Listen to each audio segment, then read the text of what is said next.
Making Moves, where we celebrate the moves that women are making. My name is Amy Pons, founder of Unlock the Magic, Coaching, Healing, and Marketing. I'm joined today with Royce Morales. Royce is a renowned trailblazer, creator of an innovative, time-tested, spiritually based approach to inner transformation called Perfect Life Awakening. This profound, multidimensional inner work allows for discovering and neutralizing the subconscious origins of triggers from this as well as previous lifetimes. Royce has been providing groups her intuitively received process for over 4 decades, empowering people to end self-sabotage, discover their authenticity, awaken personal transformation, and deserve to create a life of meaning. She now offers her life-shifting courses remotely in small groups to provide individual attention. She offers private inner discovery sessions to facilitate deeper work. Her ultimate mission is to help usher in the spiritual evolution of humanity. Royce hosts 2 shows on Om Times Media, The Perfect Life Awakening Show and It's All Mirrors, every Wednesday at 9 a.m. Pacific. Royce also posts Royce's Ramblings articles weekly on Substack, and she's a published author of many publications. Royce, welcome. Thank you so much, Amy, for having me. I'm thrilled. Thank you. You're welcome. I felt so called this year, specifically in 25, as we're all experiencing the cosmic consciousness or the cosmic awakening. And maybe we'll get into that. But our DNA as humans is being changed. Yes. And what's awesome is that more and more, this podcast specifically, I created it about 6 months after I left corporate, more mainstream. And it was more about getting like really mad at all the systems. And like, that's awesome. Like it served me back then, to like really get up in arms about it. And beautifully, everyone is upgrading toward whatever you want to call it. I call it as everyone is becoming the youest you that you can you, which is like the ultimate goal here, that why we came here in this space and time. Yes. More of this kind of conversation about healing, feeling good, not letting everything outside of you dictate who you are inside. There's more of a calling for these types of conversations and like, hey, what the heck am I feeling? And why am I feeling it now? And what? Yeah. So I'm feeling that more as more and more previously disconnected humans are like plugging in because we're being upgraded. This type of conversation is being called for. Yes. Yeah. And I think because of that upgrade, everything is chaotic and up in the air and confusing and hopeless, and all the stuff that's going on around us is all part of that. So we can get to the truth. You can't get to the truth by burying lies. It just doesn't work. So it's good. It's all good. Well, I have an article out on LinkedIn called The Lighthouse, because I am the lighthouse, finding other lighthouses and lighting into others to find their own lighthouse. And Royce, to your point, it's never about like broad brushing and being like, oh, I'm fine. It's fine. Everything's fine. Everything's just fine. No, that's not the vibe. Everything outside of you has always been wild, tumultuous, turbulence, whatever you want to call it. And the volume is being like maxed out, speakers shaking. Yes. And so 111, at my time at least. Thank Yes. you guys. Thank you, universe.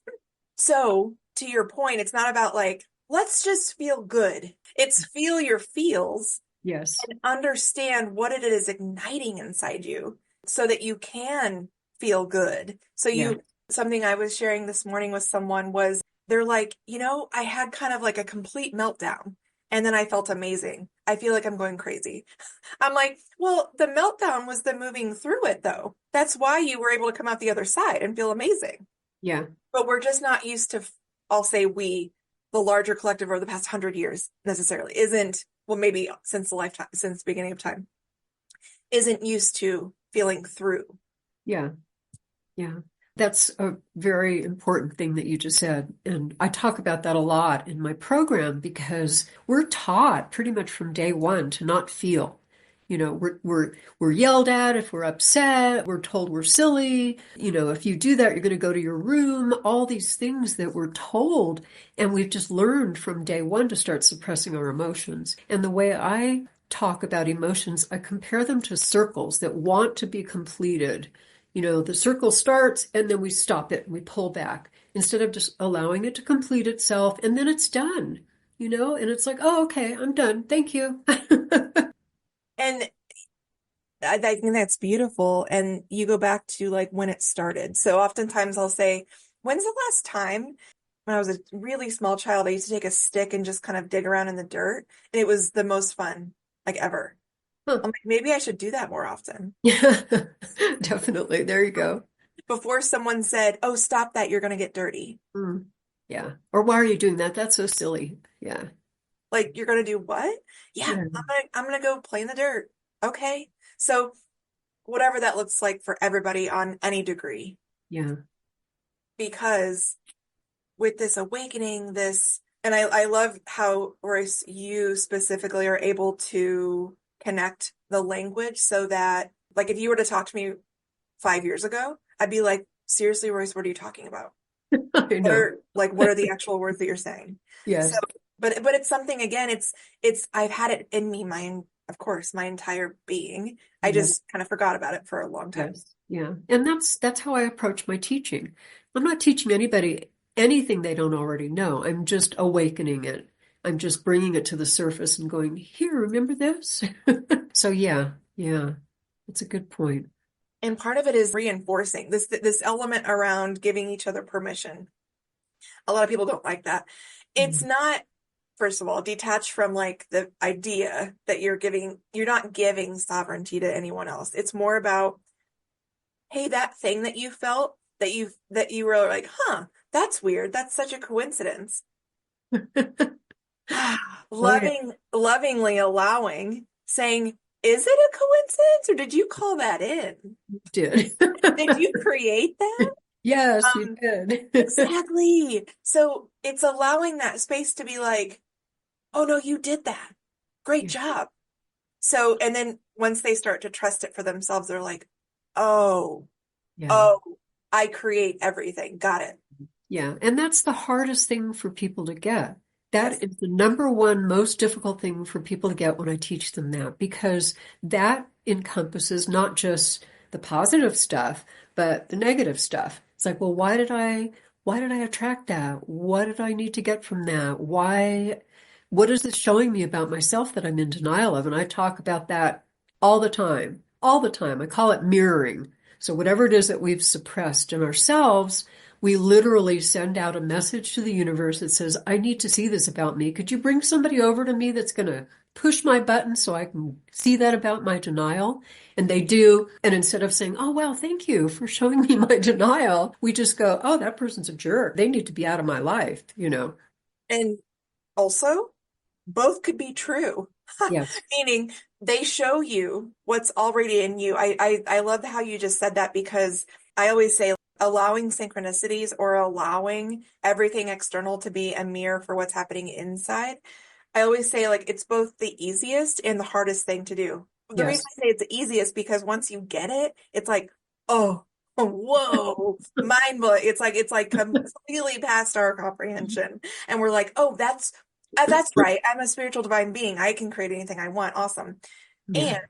And to your point, no one, especially if someone is like only in 3D consciousness, no one wants to hear you're creating all the bad stuff in your life.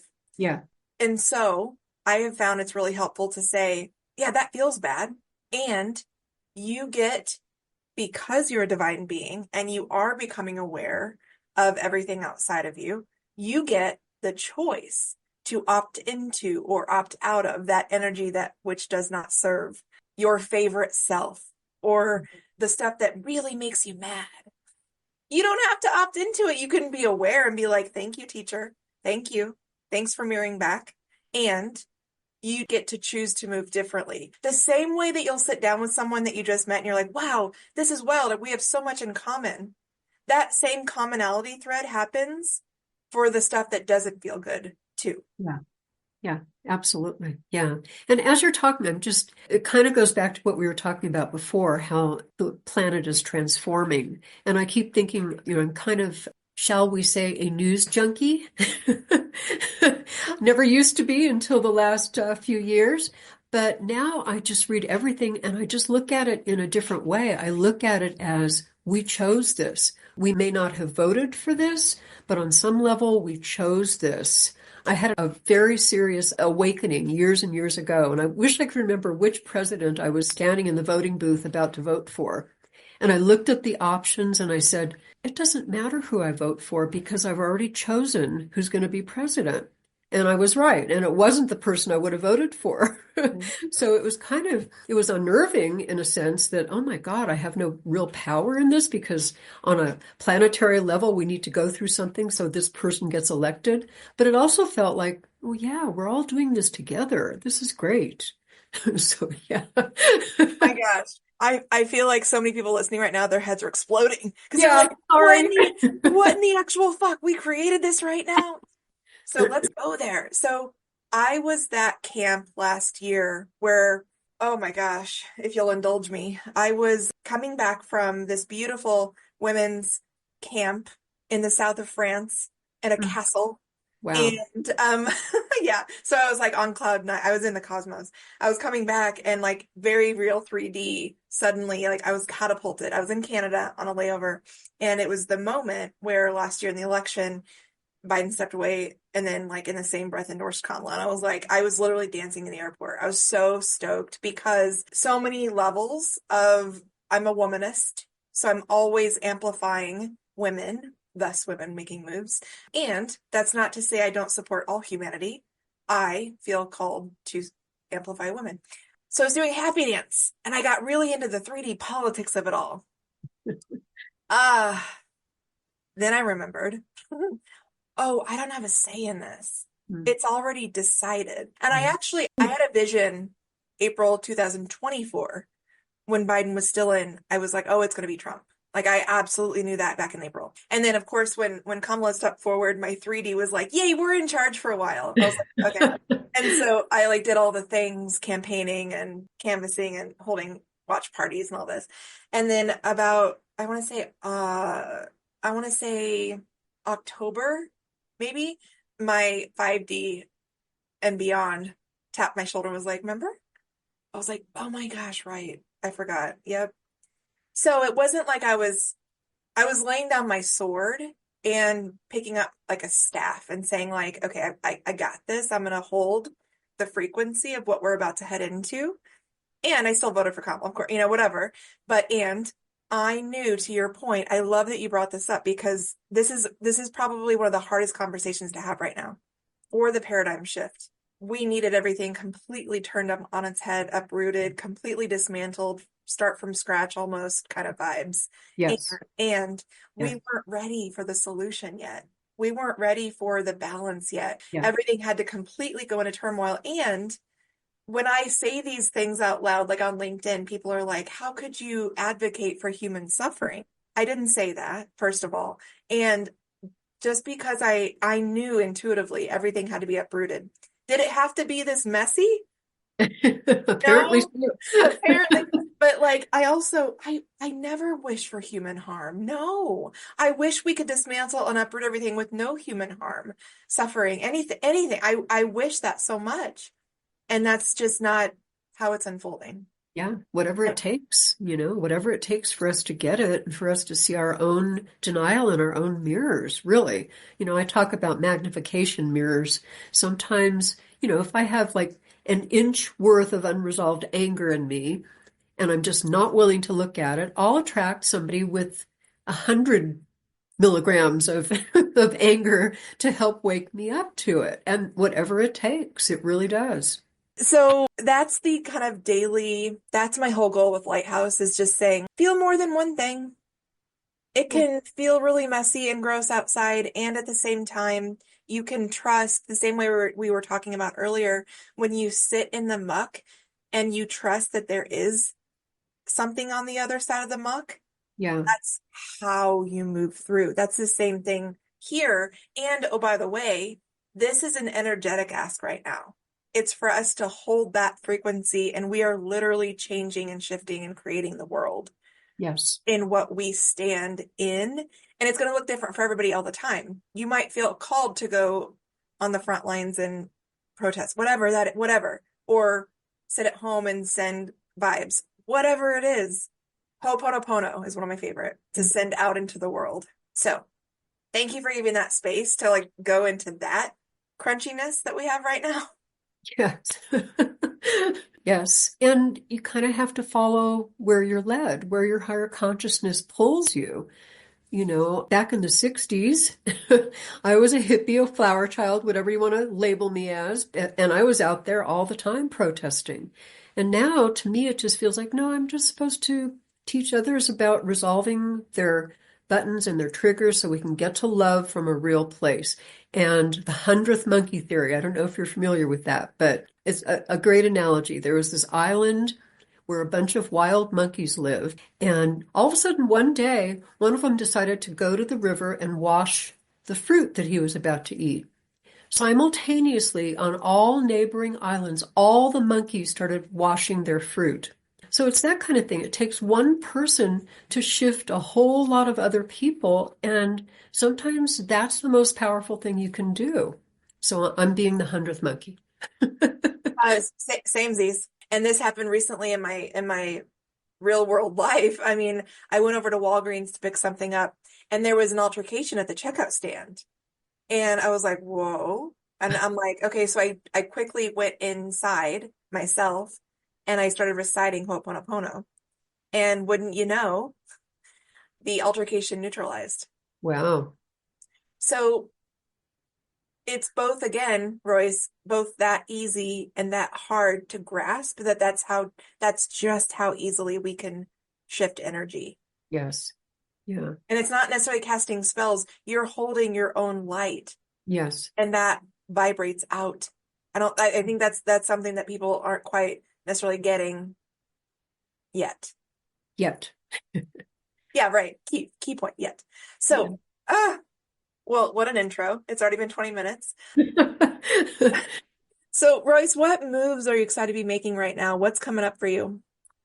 I am so excited because I have written 3 books, and one of them has inspired a literary agent who has taken it on and wants me to redo it, of course, and do all kinds of things to it. But she's taken it on. I've actually tried for almost 10 years to get a literary agent. And I found the perfect one. She's in England and she's taken on my book and she wants to sell it to a publisher and she thinks that she's going to be able to do it. Now, simultaneously, she works with a screenwriter and the screenwriter read one of my other books that is about the real truth about soulmates. And she thought, oh my gosh, this would make a great screenplay. So she's turning that book into a screenplay, and she keeps referring to it as what is she calling it? A massive hit. Or she's British also. She has some British words that she uses, but she's really excited about it. And I'm really excited about it too, because it's a kind of a semi-biographical story about a spiritual teacher who met her soulmate and what happened from that. It's all about discovering our past lives together and all of the resistance and all the things that happened from that quote chance meeting. And it's going to be a fascinating either a full-on movie or a TV series. So That's awesome. yeah, very That's cool. So I can look back and say, I had Royce Morales on my show. And yes. when there's like an internationally acclaimed hit show or movie and book and all the things. Yes, yes.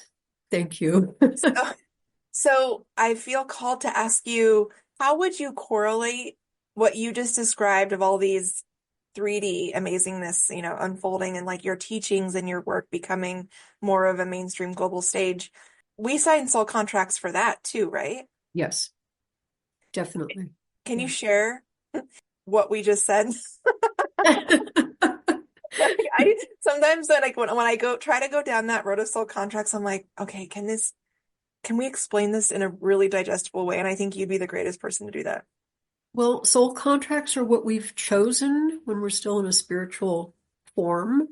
We look back on all of our lifetimes, however many there were, and we look at what we didn't accomplish, what we did accomplish, what we should have accomplished, how we got in our own way, all the things that stopped us from fulfilling our soul purpose. And we come up with a way that's going to really support it whether in a negative way or a positive way. So, for example, we choose our parents. So I chose parents that absolutely didn't support my spiritual growth at all. They couldn't understand it. They thought I was crazy. Anytime I would experience an emotion, they would look at me like I was a person from outer space. But on a soul level, they were the perfect people to support what I'm here to do. I could tell you a million stories about how that worked in my life, including having a spiritual awakening at the age of 4, where my mom asked me to go wash the front window, and I was having a great time washing the window. And all of a sudden, I looked outside and I went, oh my God, my mom's going to die. Oh my God, everybody's going to die. Oh my God, I'm going to die. I had this epiphany. I had never thought about death before. And so I went running into the kitchen, tears streaming down my face. And I said, Mommy, Mommy, what happens when you die? And she said, Oh, Royce, nobody knows what happens when you die. You just have to keep everybody in your memory. And that was her answer. And what that did for me, because she was she was a genius and she was so logical about everything. But what that did for me was it inspired me to start my spiritual journey at the age of 4. So it's that kind of thing that we choose in terms of our contract. Who's going to support it? Who's going to push us further by not supporting it? Who's going to help us get in touch with all the things that we've denied in all those past lives? So I hope that answered your question, long-winded. You did, and I feel a beautiful synchronicity because I had something similar. I wasn't washing a window, but at nighttime, when I was 4, 5, 6, 7, 8, at nighttime only, I now know I would astral travel. I would travel to other dimensions. This used to keep me up all night long of like logistically where we would go when we died. And this was in my very young childhood, and it awakened my clairsentience, claircognizance.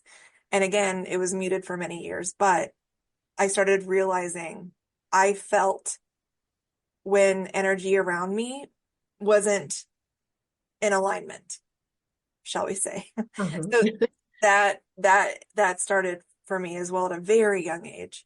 And I love what you brought up, because I think what we're learning now and becoming more open to is that on either end of a 3D life, you're very close to the veil or the spiritual realm. And so as children, young children, and folks who are at the end of life, they start remembering or remember more than like the middle chunk where a lot of like most of us are. So I think I've seen friends who have small children fan that, and I'm like, that's so cool.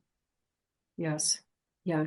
In fact, one of my upcoming podcasts, I'm talking with an educator, and she's also one of my students, and she's been dealing with helping support children in their spirituality because they arrive here fully connected Awesome. until we get to them. So yeah, it's Exactly. really important. Yeah.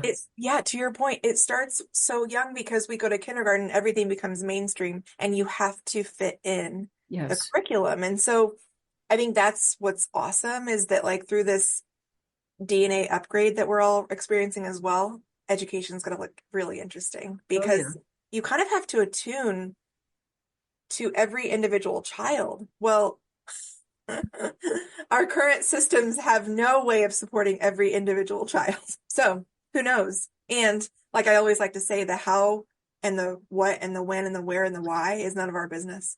It's Yeah. just to hold the vibration of like every individual child, spirit, soul, human Yeah. has that ability to remember Yeah. that divine Yeah. ability. And they'll get it when they're supposed to get it. That's true too. Yeah. Right.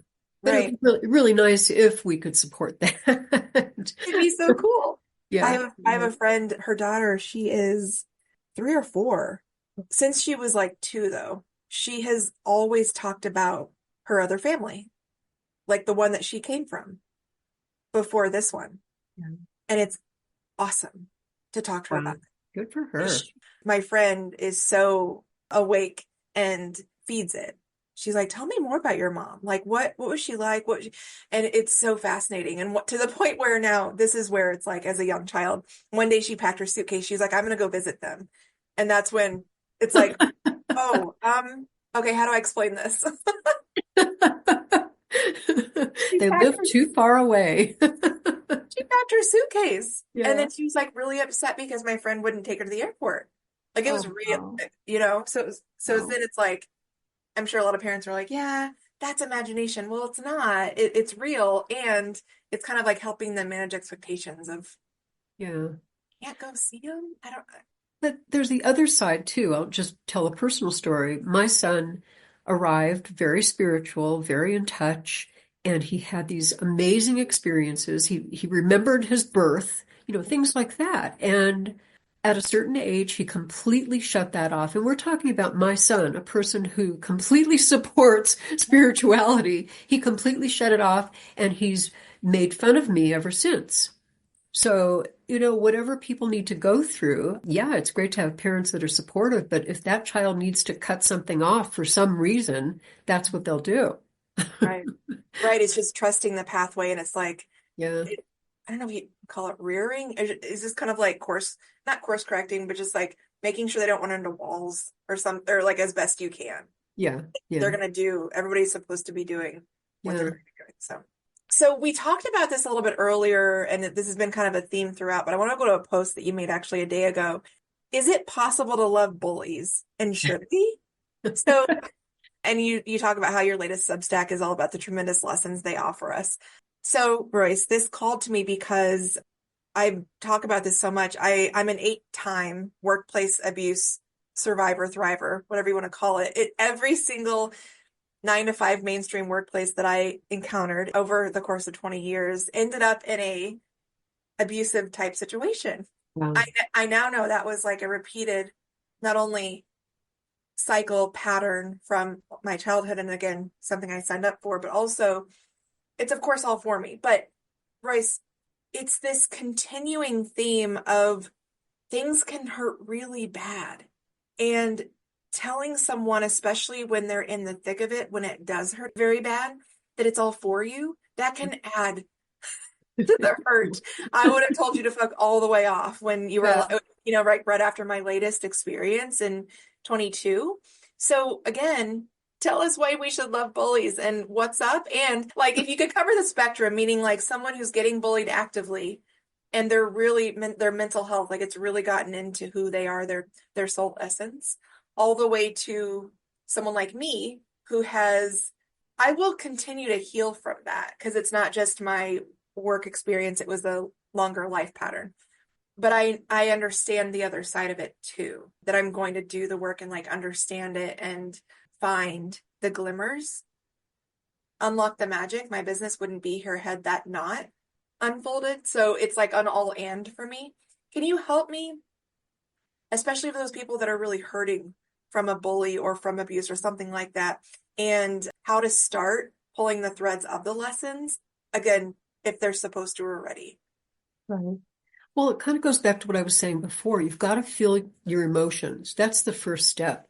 And if somebody comes up to you and does what I call a spiritual bypass and says, "Oh, but it's all good." Exactly. Or, yeah, trust whatever it is they Yeah. say Yeah.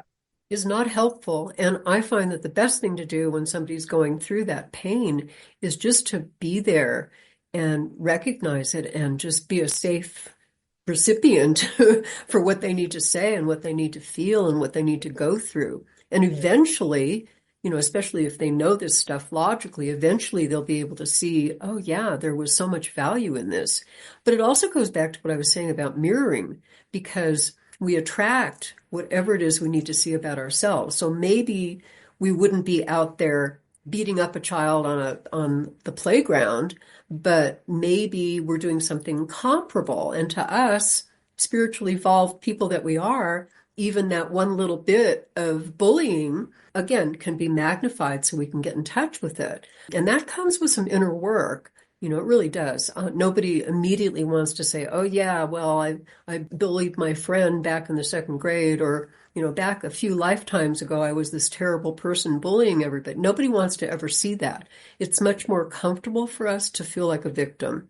You know, Mhm. our fear-based consciousness, I call it, really likes to feel as though we are a victim rather than, okay, yes, I attracted this, I set this up, I did this previously so I could wake up to it. It's a hard place to get to, but Meanwhile, just be there for that person when they're going through it, really. Yeah, absolutely agree. The bypassing can be Yeah. can be very real, and I've seen it a lot. Oh, yeah. Even when I'm in the middle, me, who's been doing the work for a while, as we still get triggered. And Oh, I don't yeah. I don't want to hear from anybody in that moment of trigger that remember remember how awake you are and like you always say it happens for a reason. Again, it's an and. Yeah. Feel your feels. Yes. Turn them all the way up. All the way. All the way. Yeah. Don't bypass anything because you know it's for you. Only when you've turned it all the way up and felt the fuck out of it is when you're like, oh, yep, yep. And it's on your timeline, no one else's. Yeah, I was going to say, and that takes as long as it takes. Yeah. Oh, It's like not a moment. Well, it could be a yeah. moment. We don't Yeah. know.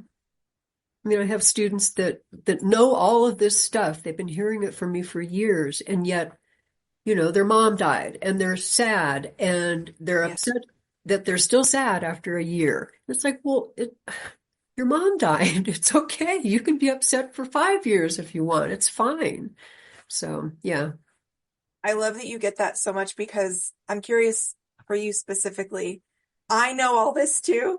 And when I go to help myself through something, it's like virtually impossible. Do you find that? Do you bring yourself through? I can do it. It just takes me a little bit longer for Yeah, myself. Something that could be a cinch, quote unquote, for me and the people I serve is really hard when I go to do it myself. sure. Yeah. Well, it is and it isn't. It depends on what it is. There's some things that I don't get it until I get it, and that's okay. Right. Sometimes I'll just be washing the dishes and all of a sudden I'll go, "Oh my God, how could I have not seen that?" So, yeah, it takes as long as it takes. It's deep stuff. We're talking hundreds of lifetimes here. Yeah, I love that. It happens when it happens. And I'm a fiery Aries, so I'm gonna want it like now, like yesterday. And so I try to find that balance for myself. And I'm very proud of myself on the moments when I'm having an internal meltdown and I just put myself to bed. I'm like, okay, we're wrapping up. Lights out. Bye. Nighty night. And I just go inward. I have this weighted mask, this weighted eye mask, and I go in. I go into my energy fields and I feel like almost a body scan Yeah, of inside. And I don't try to fix anything. I'm like, I love you. I'm here. I love you. I'm here. I'm receiving. Thank you. And it's not always that beautiful either. It's sometimes messy and I'm like, fuck everything. yeah, yeah. So, Royce, as we start to wind down, what would you say to, this is interesting because free will and consent and autonomy, sovereignty is one of the core pillars, for me, I would say, to a spiritual learning and understanding yourself as a divine being, having a human experience. And knowing that we all chose this space and time right now, specifically for a reason, and that we are being divinely upgraded in our DNA, cosmic consciousness, what would you share with the folks that are like fighting it tooth and nail? Like, absolutely not. But also on the other end, like the ones that are like when I came to you before we hit record, I'm like, I feel that in my current state of ascension or consciousness, I'm looking for the communities that are even more ascended or like know more or understand more or like have dived like I want to be taught more and things like that. So that's a long question, but if you can share what you would say to those that are like both fighting the upgrade, but also the ones that are like, more please, and maybe all things in between too, right? Yeah. Well, I deal a lot with people that are fighting that. Students arrive in my program and, I think it's gotten a little bit better through the years, but it used to be people would roll their eyes if I would talk about past lives, or they'd roll their eyes when I would talk about May I, spirituality. may I ask a question? Why are they Sure. there? Why are they there if they're going to Um, roll their eyes? Sometimes their wife sent them, or, that kind of thing. And I always say in the very beginning, if your wife or your husband sent you here and you don't want to be here, don't be here. Free will, free Yeah, will. yeah, nobody's ever walked out. But I also have found that some of my most skeptical students end up getting it so deeply that it's amazing.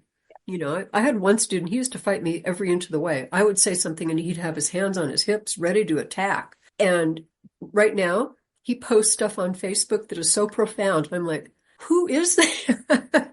So anyway, but the answer is, yeah, it takes a while. And there was something else I was going to say about that. Oh, yeah, that if you look at it as kind of like a blueprint.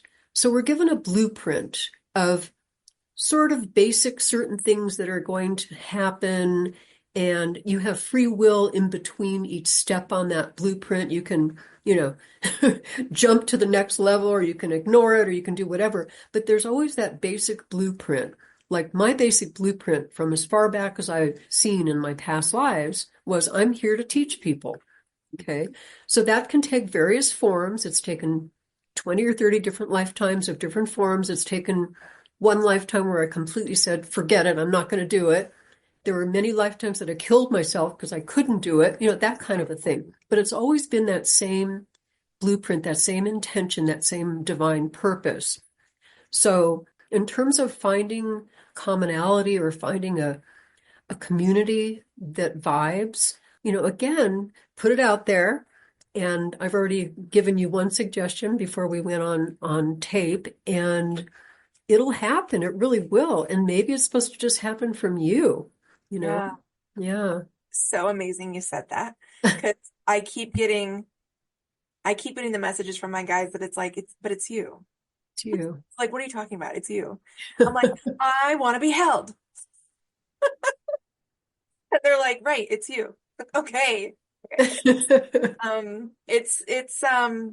It's pretty amazing because you and I talk so freely about how we move through this work, and it's such an innate knowing. And there's a lot more people, especially over March, April, particularly March, what is it, 29th, that are going to immediately, almost seemingly suddenly feel like, what, why do I know this? And why does it make sense? And so just being open and allowing, I feel, especially, I call it, out on like LinkedIn, I call it woo curious.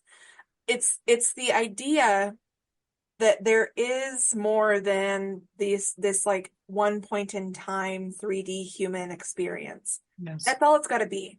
If you agree on this is my philosophy. If you agree on any degree, any level that's true, we have space for you.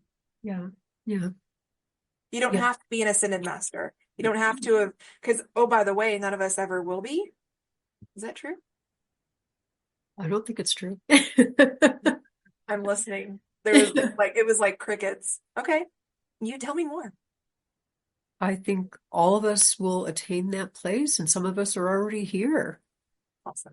And we may not recognize it, and they might be showing up in a form that really doesn't seem like they're an ascended master, but could be. I love how you put that. You're right. Because and I think the long-term conditioning that you get a degree and you graduate and there's always an end point. Right. That's probably what I was feeling when I said Yeah. we'll never get there. That's not Yeah.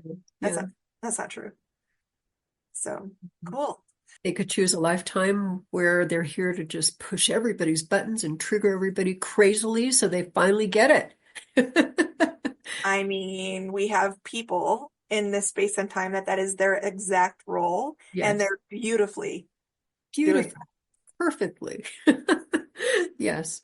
Oh, Royce, where do we find you? How can we support your work? Well, my website is perfectlifeawakening.com or roycemorales.com. I'm on Om Times Media every Wednesday at 9 a.m. I have two shows. One of them is called The Perfect Life Awakening Show, where I interview wonderful people, and you and I are going to do that soon. And the other one is called It's All Mirrors, where I talk about, how is this situation a mirror for something? And, we go into various specific topics. Like this week upcoming, as I said, is going to be about children and spirituality. Really fascinating stuff. and watch out for my wonderful movie, wherever and whenever it shows up, and Royce's Ramblings. Once a week, I do a Substack. I'm chuckling because if you can ever get to the point where, and listen to mirroring how Royce explains it, it's really, really exquisite and fascinating. I've gotten to a point where I'm like, dang it, I'm mad and you're a mirror and it's mine and I just am. It's not yours. So just disregard. But bye and thanks. Thank you. Bye.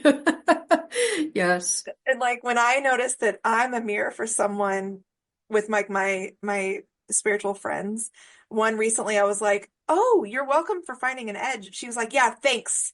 And it's all like we all get it. And it's not like but it's like it's just kind of it takes a fun spin when you're like, "Oh, I'm really mad right now and I know this is mine. Yeah. Fuck." Yeah. So, Yeah. Although be careful with pointing out your mirrors to somebody. I had a oh, class one time where we had a person that pushed everybody's buttons. He was the number one button pusher of the group. And after I gave them the lecture on mirrors and they understood it, several of them said, "Oh, you're my jerky person mirror. Oh, you're my." whoopsies. That didn't go over real well. So just be I careful how you phrase it. Oh, you're absolutely right. Because Yeah. then you could go into this like never-ending game of like, well, Yeah. you're my mirror. Well, you're my mirror. Well, you're my mirror. Well, you're just endless. Right. So Yes. that's why I like to say like, "Ooh, you helped me find an edge. Thank you." Yeah, that's good. Because it's more about like a circumstance or a very specific like, ouch, ooh, and Yeah. not about the whole person Yeah. overall. They just helped me find Yes. an edge. So Yes. cool. Closing remarks as we wrap up. I always like to just explain mirroring in a real simple way. And just as to kind of remind everybody in my final closing remarks that if you think of a seesaw and you see one person pushing down one side of the seesaw, the other side has to come up. So mirrors are the other side of the seesaw coming up so that you can see what you're pushing down. So just keep that in mind. Button is pushed, trigger is felt. There's some kind of a mirror there for you to see. So thank you so much for letting me explain that in a very simple way. Thank you, Royce. Thank you, Amy. This was fun.